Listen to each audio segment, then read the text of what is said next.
La noche del 2 de julio de 1969, en una casa antigua rodeada de árboles en Sussex, el agua de una piscina permanecía inquietantemente inmóvil. Horas antes, Brian Jones, fundador de The Rolling Stones, arquitecto de un sonido que cambió la música para siempre, había sido visto con vida por última vez. Tenía 27 años. Había abandonado la banda que llevaba su firma. Y estaba solo. El informe oficial hablaría de un accidente, una palabra breve para cerrar una vida compleja. Pero desde ese instante, una pregunta comenzó a crecer en silencio. ¿Qué ocurrió realmente en esas últimas horas? ¿Fue una noche de excesos que terminó mal? ¿O el desenlace de una caída más profunda, tejida durante semanas de aislamiento, conflictos y decisiones que nadie quiso escuchar? En esas horas finales, la fama ya no protegía. La casa que prometía refugio se volvió escenario. La piscina, un símbolo de descanso, se convirtió en frontera. Y alrededor, personas con relatos distintos, recuerdos fragmentados, versiones que no encajan del todo. Esta historia no empieza con la gloria de los escenarios, sino con un reloj que avanza hacia la medianoche. Vamos a ralentizar el tiempo, a reconstruir los días previos, las señales ignoradas, las presencias y las ausencias, a volver una y otra vez a esa piscina silenciosa. Porque entender las últimas horas de Brian Jones es intentar responder a una pregunta que el rock nunca cerró. ¿Cómo termina un creador cuando la música se apaga? La noticia se propagó al amanecer, primero como un rumor imposible de creer y luego como un titular que sacudió al mundo. Brian Jones había muerto. No en un escenario, no en una gira, no rodeado de luces, sino en la piscina de su propia casa. Para la prensa británica fue un golpe seco, para la cultura pop, una grieta que se abría de repente bajo los pies. Las radios interrumpieron su programación. Los periódicos imprimieron ediciones especiales. En cuestión de horas, el nombre de Brian Jones dejó de estar asociado a la música para quedar atado, de forma irrevocable, a la palabra muerte. Tenía 27 años, la misma edad que poco después se convertiría en símbolo de una generación perdida demasiado pronto. La reacción fue inmediata y contradictoria. Algunos titulares hablaban de tragedia, otros de exceso, otros más insinuaban que era el final inevitable de una vida fuera de control. En Londres, fans comenzaron a reunirse frente a tiendas de discos, en silencio, con flores improvisadas. En Estados Unidos, donde su figura ya era mítica, la incredulidad se mezclaba con una sensación incómoda. Algo no encajaba. Porque Brian Jones no era un músico cualquiera. No era un exintegrante más. Era el fundador de The Rolling Stones, el hombre que había reunido a Mick Jagger y Keith Richards, el que había definido la estética, la actitud y buena parte del sonido de la banda en sus primeros años. Su muerte no era solo una pérdida personal, era una herida en el relato mismo del rock. Y sin embargo el contexto hacía todo aún más perturbador. Apenas semanas antes, Brian había sido apartado del grupo que él mismo había creado. Oficialmente, se hablaba de diferencias creativas y de problemas legales que impedían su participación en giras. Extraoficialmente, se hablaba de drogas, de conflictos internos, de un músico cada vez más aislado dentro de su propia banda. Ese contraste entre el mito que el mundo lloraba y el hombre que había muerto en soledad amplificó el impacto. ¿Cómo podía alguien tan influyente terminar así? ¿Cómo podía pasar de liderar una revolución cultural a desaparecer en silencio, lejos de los focos? A medida que las horas avanzaban, surgieron las primeras versiones. El informe preliminar mencionaba alcohol y sustancias. La palabra accidente comenzó a repetirse con insistencia. Para muchos era una explicación suficiente. Para otros era una forma rápida de cerrar el caso y seguir adelante. Pero incluso en ese primer día, algo empezó a incomodar. Personas que habían estado en la casa ofrecían relatos distintos. Algunos hablaban de discusiones previas, otros de tensiones no resueltas, otros simplemente evitaban responder. La sensación era clara, la historia oficial avanzaba más rápido que las respuestas reales. Mientras tanto, la imagen pública de Brian Jones se congelaba en el tiempo. Para el mundo quedó como el genio caído, el rebelde autodestructivo, el primer mártir del rock moderno. Pero esa imagen no explicaba lo que había ocurrido en las semanas previas, ni el estado emocional en el que se encontraba, ni por qué había elegido aislarse en Cochford Farm, lejos de casi todo. Para entender esas últimas horas hay que retroceder, mucho antes de la piscina, antes incluso de la ruptura con los Stones. Hay que volver al origen de un joven brillante, ambicioso y profundamente vulnerable, cuya vida parecía destinada al exceso, y cuya caída empezó mucho antes de que el mundo se diera cuenta. Brian Jones no nació como una figura trágica. Durante años fue visto como el cerebro musical, el explorador sonoro, el joven que parecía ir siempre un paso adelante. Pero para comprender por qué sus últimos días se llenaron de silencios y fracturas, hay que volver a un tiempo en el que el éxito aún parecía una promesa y no una carga. Nació en Cheltenham, en 1942, en una familia de clase media donde la disciplina y las expectativas pesaban más que la comprensión emocional. Desde muy joven mostró una sensibilidad musical extraordinaria. Aprendió clarinete, saxofón, guitarra, piano. La música no era solo un talento, era una vía de escape. En ella encontraba un orden que no sentía en su vida personal. También desde temprano, una tendencia a desafiar límites, a vivir con intensidad, a buscar reconocimiento con desesperación silenciosa. Cuando se mudó a Londres a comienzos de los años 60, Brian no llegó como un soñador ingenuo, sino como alguien decidido a liderar. Fue él quien puso el anuncio para formar una banda. Fue él quien eligió el nombre, inspirado en un viejo bluesman. Fue él quien en los primeros años dirigió ensayos, decisiones estéticas y el rumbo musical del grupo. The Rolling Stones, antes de ser un fenómeno global, fueron el proyecto personal de Brian Jones. Durante ese ascenso vertiginoso, Brian encarnó una figura particular, elegante, enigmático, musicalmente inquieto. Mientras otros se centraban en la imagen o en la voz, él se perdía en instrumentos nuevos, sonidos exóticos, arreglos inesperados. Sitar, dulcimer, marimbas. Su curiosidad parecía inagotable, y durante un tiempo fue celebrada. Pero el éxito trae consigo una transformación lenta y casi imperceptible. A medida que la banda crecía, las dinámicas internas comenzaron a cambiar. Mick Jagger y Keith Richards asumieron cada vez más el control creativo. Las canciones empezaron a girar en torno a su dupla. Brian, que había sido el líder, comenzó a sentirse desplazado. No de un día para otro, sino por acumulación. Decisiones que ya no pasaban por él. Opiniones que dejaban de ser decisivas. Esa pérdida de control coincidió con otros frentes abiertos. Problemas legales por drogas. Relaciones personales caóticas. Hijos que no podía ver. Una imagen pública que se endurecía mientras su mundo interior se fragmentaba. Brian no reaccionó con distancia, sino con exceso. Más consumo, más aislamiento, más confrontación. El genio creativo empezó a ser etiquetado como problemático. En entrevistas de la época se lo veía más delgado, más ausente. En los estudios, su participación se volvía irregular. A veces brillaba con aportes decisivos, otras simplemente no aparecía. Para el público seguía siendo una estrella, para su entorno cercano, alguien difícil de alcanzar. La ruptura final con The Rolling Stones no fue un estallido, sino una separación fría.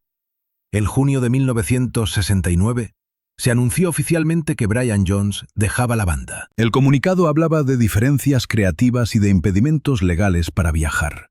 Nada más. Ninguna despedida pública, ningún homenaje. Para Brian fue un golpe devastador. La banda que había creado seguía adelante sin él. Fue entonces cuando Cochford Farm entró en escena. Una antigua casa en Sussex rodeada de naturaleza, comprada con la idea de empezar de nuevo. Lejos de Londres, lejos de la prensa, lejos de la banda. Para algunos, un retiro necesario. Para otros, un aislamiento peligroso. Brian se instaló allí con la esperanza de reconstruirse, pero también con una creciente sensación de abandono. En esas semanas previas a su muerte, quienes lo vieron hablaron de cambios de humor, de insomnio, de una mezcla inquietante entre planes futuros y una tristeza profunda. Se hablaba de nuevos proyectos musicales, de formar otra banda, pero también de una fragilidad evidente, de alguien que había perdido su eje. Nada de eso apareció en los titulares cuando murió. Nada de eso cabía en la palabra accidente. Sin embargo, todo eso formaba parte del camino que lo llevó a esa noche de julio. Porque las últimas horas de Brian Jones no pueden entenderse sin esta caída lenta, sin esta transición dolorosa de líder a excluido, de creador central a figura prescindible. Las semanas finales fueron una antesala silenciosa, y cada decisión, cada ausencia, cada conflicto no resuelto, fue empujándolo hacia un punto de no retorno que nadie supo o quiso detener. En Cochford Farm, el tiempo parecía transcurrir de otra manera. La casa, antigua y rodeada de vegetación densa, había pertenecido décadas antes a A. Milne, el creador de Winnie the Pooh. Era un lugar cargado de historia y silencio. Para Brian Jones debía ser un refugio. En la práctica se convirtió en un escenario ambiguo, a la vez promesa de renacimiento y espacio de aislamiento. Durante esas semanas finales, Brian no estaba completamente solo, pero tampoco acompañado de verdad. A su alrededor orbitaban personas con roles difusos, amigos, empleados, parejas ocasionales, colaboradores. Nadie parecía ejercer una autoridad clara ni una contención real. La estructura que antes le había dado la banda había desaparecido. En su lugar quedaba una libertad que, en su estado, resultaba peligrosa. Los testimonios de quienes lo vieron en ese periodo coinciden en algo. Brian estaba físicamente debilitado. El consumo prolongado de alcohol y drogas había dejado huella. Tenía dificultades para dormir, cambios bruscos de humor y momentos de lucidez creativa que se alternaban con episodios de retraimiento. A veces hablaba con entusiasmo de futuros proyectos musicales, como si el final con los Stones fuera solo un desvío. Otras veces se mostraba abatido, consciente de que el mundo seguía girando sin él. La piscina de la casa, instalada poco antes, se convirtió en un punto central de la vida cotidiana. Era verano. Las noches eran templadas. Las reuniones se extendían hasta altas horas. Música, alcohol, conversaciones dispersas. Nada fuera de lo común para una estrella de rock, dirían algunos. Pero en ese contexto, cada exceso tenía un peso distinto. Brian no era el mismo de años atrás. Su cuerpo ya no respondía igual. A finales de junio de 1969, apenas días antes de su muerte, Brian asistió a eventos sociales donde su presencia resultó extraña. Estaba allí, pero parecía desconectado. Observaba más de lo que participaba. Algunos notaron una tristeza difícil de disimular. Otros prefirieron no verla.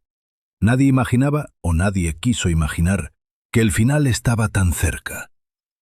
La noche del 2 de julio comenzó sin señales claras de tragedia. En Cochford Farm había varias personas. Se bebía, se hablaba. El ambiente no era tenso, pero tampoco especialmente alegre. Brian pasó parte del tiempo cerca de la piscina. Según los relatos, entró y salió del agua en más de una ocasión. El consumo de alcohol continuó. La madrugada avanzaba lentamente. Aquí es donde el relato empieza a fragmentarse. Las versiones sobre lo que ocurrió después no coinciden del todo.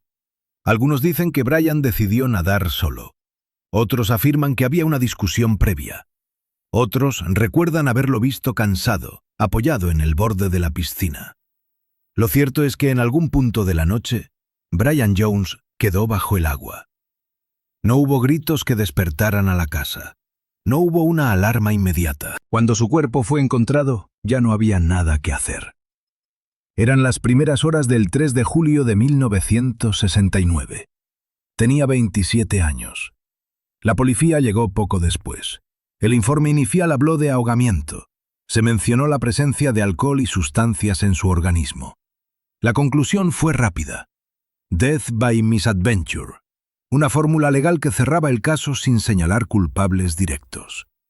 Para las autoridades no había indicios suficientes de un crimen. Pero para muchos, esa explicación dejaba demasiados huecos. ¿Por qué nadie notó su ausencia durante tanto tiempo? ¿Por qué las versiones de los presentes diferían en detalles clave? ¿Por qué, con su estado físico, estaba nadando solo de madrugada? Preguntas que no encontraron respuesta clara. A partir de ese momento, la historia de Brian Jones dejó de pertenecer solo a la música. Entró en el terreno de la sospecha, del rumor, de la duda persistente.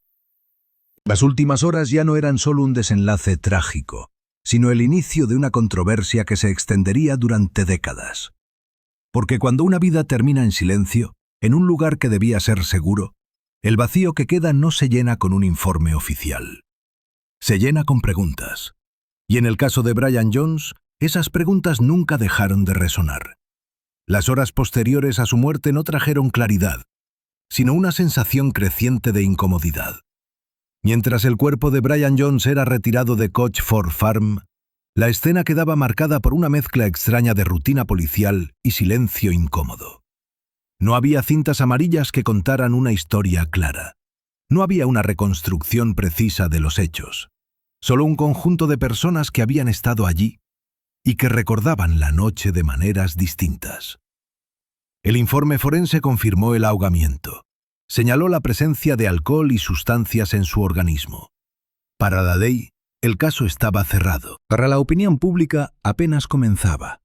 La expresión «death by misadventure» se convirtió en un escudo administrativo. Describía un final desafortunado sin entrar en responsabilidades.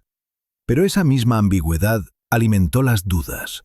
Con el paso de los días, surgieron relatos que no encajaban del todo entre sí. Algunos testigos afirmaban que Brian estaba demasiado débil para nadar con seguridad. Otros recordaban discusiones previas, tensiones no resueltas en la casa. También apareció la figura de un trabajador que había estado realizando reformas en la propiedad, alguien que, según ciertos relatos, habría tenido conflictos con Brian esa noche. Nada de esto quedó asentado de manera definitiva en el expediente oficial. La prensa, siempre ávida de una narrativa clara, comenzó a dividirse. Una parte aceptó la versión del accidente, reforzando la imagen del músico autodestructivo cuyo estilo de vida había terminado por alcanzarlo. Otra parte insistió en que había algo más, algo que no se estaba diciendo. Artículos, columnas y libros posteriores hablarían de una posible pelea, de un empujón, incluso de una confesión tardía hecha años después, en un lecho de muerte, que nunca pudo ser verificada judicialmente. Estas versiones no fueron suficientes para reabrir el caso de forma concluyente, pero sí para mantenerlo vivo en el imaginario colectivo. Décadas más tarde, la policía británica revisaría nuevamente la información disponible, impulsada por nuevas declaraciones y por la presión mediática. El resultado fue el mismo. No había pruebas sólidas para cambiar la conclusión oficial. Y, sin embargo, la sensación de vacío persistía. Mientras tanto, la figura de Brian Jones se transformaba. De músico desplazado pasó a ser símbolo. Su nombre se sumó al de otros artistas que murieron a los 27 años, reforzando una narrativa casi mítica sobre el precio de la genialidad. Pero esa mitificación, paradójicamente, también simplificó su historia. Redujo una vida compleja a una cifra y a un final abrupto. Mirar de cerca sus últimas horas obliga a romper con esa simplificación. Obliga a ver a un hombre cansado, vulnerable, rodeado de personas pero profundamente solo. Un creador que había perdido su lugar en el proyecto que definió su identidad. Un cuerpo debilitado, una mente fragmentada, una noche larga sin contención suficiente. El misterio que rodea su muerte no reside solo en la posibilidad de un crimen. Reside también en la suma de omisiones, en las señales que nadie atendió, en la forma en que el sistema que lo había elevado no supo sostenerlo cuando dejó de ser funcional. En ese sentido, el final de Brian Jones no es solo un enigma policial. Es un espejo incómodo de la industria y de una época. Hoy, al volver sobre esas últimas horas, no buscamos una respuesta definitiva que tal vez nunca llegue. Buscamos comprender. Entender cómo alguien que ayudó a definir el sonido de una generación terminó desapareciendo en la quietud de una piscina, mientras el mundo seguía adelante. Porque al final, la pregunta no es solo qué ocurrió esa noche de julio de 1969. La pregunta más dura es otra. ¿Cuántas veces se repite esta historia con otros nombres antes de que aprendamos a escuchar a quienes se están quedando solos? El funeral de Brian Jones fue íntimo, casi discreto, una contradicción más en la historia de alguien que había vivido bajo la mirada constante del público. En Cheltenham, su ciudad natal, familiares y algunos amigos se reunieron lejos del ruido mediático. No hubo grandes discursos ni homenajes multitudinarios. Afuera, el mundo seguía hablando de él, discutiendo su muerte, especulando. Adentro, quedaba el peso silencioso de una ausencia definitiva. Días después, The Rolling Stones ofrecieron un concierto gratuito en Hyde Park. Oficialmente estaba planeado desde antes. En la práctica se convirtió en un homenaje improvisado. Miles de personas se congregaron bajo el sol. Mick Jagger leyó unos versos de William Blake. Mariposas blancas fueron liberadas al aire. Para muchos fue un gesto de despedida. Para otros, un cierre incómodo, casi apresurado, de una historia que no había sido resuelta emocionalmente. Con el paso de los años, la figura de Brian Jones siguió creciendo en la memoria colectiva. Su influencia musical fue reevaluada. Su papel como explorador sonoro recibió un reconocimiento que en vida se le había ido escapando. Cada nuevo libro, cada documental, cada aniversario volvía a abrir la misma herida. La sensación de que su final había sido demasiado solitario para alguien que había dado tanto. Las teorías sobre su muerte nunca desaparecieron del todo. Algunas se diluyeron con el tiempo. Otras resurgieron con fuerza cuando aparecía un nuevo testimonio o cuando la policía revisaba una vez más los archivos. Pero ninguna logró ofrecer una verdad definitiva. Y quizá esa ausencia de certeza sea parte inseparable de su legado. Mirar hoy las últimas horas de Brian Jones no es solo un ejercicio de reconstrucción histórica. Es un acto de reflexión. Nos obliga a preguntarnos qué ocurre cuando el éxito deja de ser suficiente, cuando el aplauso se apaga y lo que queda es una persona frágil, enfrentada a sus propios límites. Nos recuerda que el talento no inmuniza contra la soledad, ni la fama garantiza cuidado. Brian Jones ayudó a crear una música que todavía resuena en estadios, radios y auriculares de todo el mundo. Pero sus últimos momentos transcurrieron lejos de todo eso, en una casa silenciosa, en una noche que parecía una más y terminó siendo la última. Entre esos dos extremos, la gloria y el silencio, se extiende una vida que aún hoy seguimos intentando comprender. Tal vez nunca sepamos con exactitud qué ocurrió en esa piscina de Sussex. Pero al detenernos en sus últimas horas, al mirar sin prisa los detalles, las decisiones, las ausencias, algo queda claro. La historia de Brian Jones no es solo la de una muerte envuelta en misterio. Es la historia de un hombre que incluso al final nos obliga a escuchar con atención lo que suele quedar ahogado bajo el ruido del éxito. Y cuando la música se detiene, cuando el eco del último acorde se desvanece, lo único que permanece es esa pregunta incómoda que atraviesa generaciones. ¿Qué hacemos, como sociedad, con quienes dejan de brillar, pero siguen necesitando ser vistos?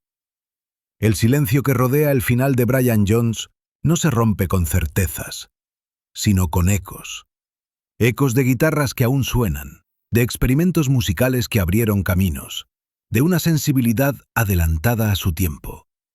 Su nombre quedó fijado en la historia del rock, pero su última noche sigue flotando en una zona gris donde los informes no alcanzan y las palabras sobran. Quizá por eso su historia sigue atrayendo miradas. Porque no ofrece un cierre cómodo. Porque obliga a detenerse y a mirar más allá del mito, más allá de la cifra 27, más allá del titular fácil. Obliga a pensar en la fragilidad que se esconde detrás de la genialidad, en la soledad que puede crecer incluso rodeada de fama. En Cochford Farm, la piscina fue vaciada con el tiempo. La casa cambió de manos. El verano de 1969 quedó atrás. Pero las preguntas permanecen. Y tal vez permanecerán siempre, como una nota suspendida que nunca termina de resolverse. Así terminan las últimas horas de Brian Jones. No con una respuesta definitiva, sino con una invitación incómoda a escuchar con más atención, a mirar con más cuidado, a recordar que incluso las leyendas necesitan ser sostenidas cuando la música se apaga. El tiempo pasó, como pasa siempre. El mundo siguió avanzando, la música evolucionó. Nuevas voces ocuparon el espacio que antes parecía imposible de reemplazar. Pero la historia de Brian Jones quedó suspendida en ese punto exacto donde el ruido se apaga y comienza el silencio. Sus últimas horas no ofrecen una verdad cómoda ni una moraleja simple. Ofrecen algo más inquietante. La imagen de un hombre brillante que cuando dejó de encajar en la maquinaria que ayudó a crear, quedó expuesto a sus propias fragilidades. Un creador que entendía la música como lenguaje universal, pero que no encontró palabras suficientes para expresar su caída. Brian Jones no murió en el escenario ni bajo los aplausos. Murió lejos de todo eso, en un espacio íntimo, en una noche que parecía ordinaria. Y tal vez ahí resida la fuerza duradera de su historia, en recordarnos que detrás de cada ídolo hay una persona, y que cuando el foco se apaga, lo que queda no siempre es cuidado, comprensión o apoyo. Mirar de frente sus últimas horas no cambia lo ocurrido, pero sí cambia la forma en que lo recordamos. No solo como una figura trágica del rock, ni como un nombre más en una lista maldita, sino como alguien cuya vida y final nos obligan a escuchar con más atención, a mirar con más humanidad. Porque cuando la música termina, cuando el último acorde se desvanece, lo que permanece no es el misterio sin resolver, sino la pregunta que sigue flotando en el aire. ¿Supimos ver a tiempo a quién estaba cayendo? Y en ese eco silencioso termina esta historia.